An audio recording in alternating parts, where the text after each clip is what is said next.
नमस्कार दोस्तों, मैं सुमन सिंह आप लोगों के सामने फिर से हूँ और आज का जो हमारा टॉपिक है वो है मैरिड कपल्स के लिए। जी हाँ, ये मैं टॉपिक जो लेकर आई हूँ वो पहले जान लेते हैं। क्या शादीशुदा लोग दोबारा शादी कर सकते हैं किसी अदर पर्सन से?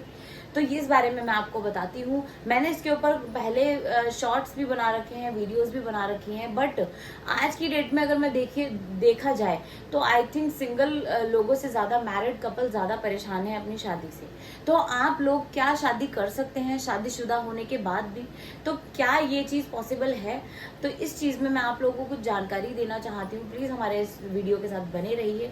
शादीशुदा कपल्स के लिए बहुत ही अच्छा वीडियो मैं आप लोगों के लिए लेकर आई हूँ। प्लीज़ एक तरीके से आप लोग या तो सावधान हो जाइए, एकदम अलर्ट हो जाइए। क्या ये चीज़ आप लोग कर सकते हैं या नहीं कर सकते, कितना आप लोगों के लिए खतरनाक साबित हो सकता है, कितना नहीं, ये सब कुछ आपको इस वीडियो में कुछ ही मिनटों में आपको पता चल जाएगा।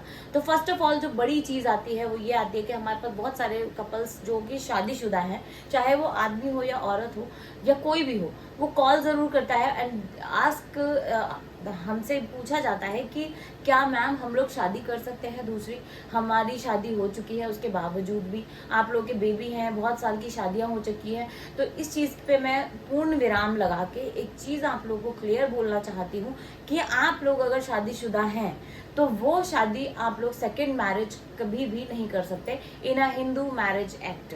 क्लियरली मैं आप लोगों को ये चीज़ बता रही हूँ, हिंदू मैरिज एक्ट में ये चीज़ हर तरीके से एक इलीगल है और आप सेकंड मैरिज नहीं कर सकते हो। हालांकि आप लोगों को पता ही होगा, सुप्रीम कोर्ट से इस चीज़ को क्लियर किया गया है कि अगर आप लोग शादीशुदा होकर भी शादी करते हैं तो वो शादी नहीं मानी जाएगी। अगर आपको सेकंड मैरिज करनी है तो आपको पहली मैरिज को खत्म करना होगा एज अ लीगल वे। मतलब आपको डाइवोर्स लेके, तलाक लेके उसके बाद ही आप लोग सेकंड मैरिज कर सकते हो। बट अगर आप लोग शादीशुदा रिश्ते में हो और उसके बाद आप लोग सेकंड मैरिज कर रहे हो तो इट इज़ नॉट वैलिड और ये एकदम से बिल्कुल गलत चीज़ मानी जाती है हमारे हिंदू मैरिज एक्ट के तहत।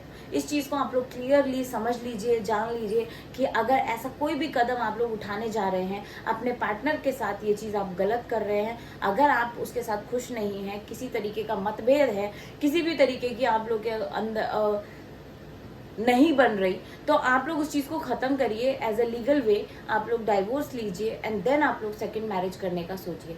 बट अपने पार्टनर के साथ रह के आप सेकंड मैरिज करने का बिल्कुल मत सोचिए, ये चीज़ हर तरीके से गलत मानी जाएगी। इसमें आप लोगों को मैं एक और चीज़ बता दूं, चाहे वो आदमी हो या औरत, अगर ये चीज़ बाइगेमी में आती है तो यहाँ पे आप लोगों को कोर्ट के द्वारा सज़ा भी मिल सकती है। अगर ये चीज़ क्लियर होती है कि आपने एक शादी होते हुए भी आप सेकंड मैरिज कर रहे हैं तो इस चीज़ पे आप लोगों को मैं एक और चीज़ बता दूं कि सुप्रीम कोर्ट से एकदम अलर्ट या फिर आप लोगों के लिए बहुत ही ज़्यादा इम्पॉर्टेंट मैसेज है कि अगर ऐसा कोई भी कदम आप लोग उठाते हैं तो उसके जिम्मेवार आप लोग खुद होंगे।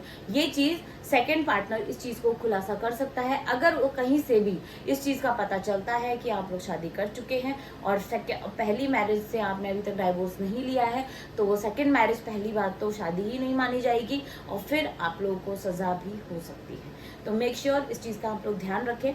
ये चीज़ मेरे को बहुत ज़रूरी था बताना, क्योंकि बहुत से शादीशुदा कपल्स हैं जो कि शादी के लिए हमारे पास कॉल करते हैं बट दे वांट कि हमारी पहली शादी भी ना टूटे और हमारी सेकंड मैरिज हो जाए। तो इट इज़ नॉट इम्पॉसिबल, ये भी आप लोग को ध्यान में रखने वाली बात है। तो इस वीडियो को मैं यहीं ख़त्म करूँगी। आई होप आप लोगों को समझ आ चुका होगा, बट फिर भी कोई डाउट रह गया हो या शादीशुदा कपल्स के अभी दिमाग में बहुत सारी चीज़ें चल रही होंगी, तो प्लीज़ आप लोग हमारा हेल्पलाइन नंबर उठाइए, कॉल करिए और अपनी सारी इन्फॉर्मेशन हमारे चैनल के द्वारा लीजिए। थैंक यू सो मच हमारे इस चैनल के साथ बने रहने के लिए, अपना समय देने के लिए धन्यवाद।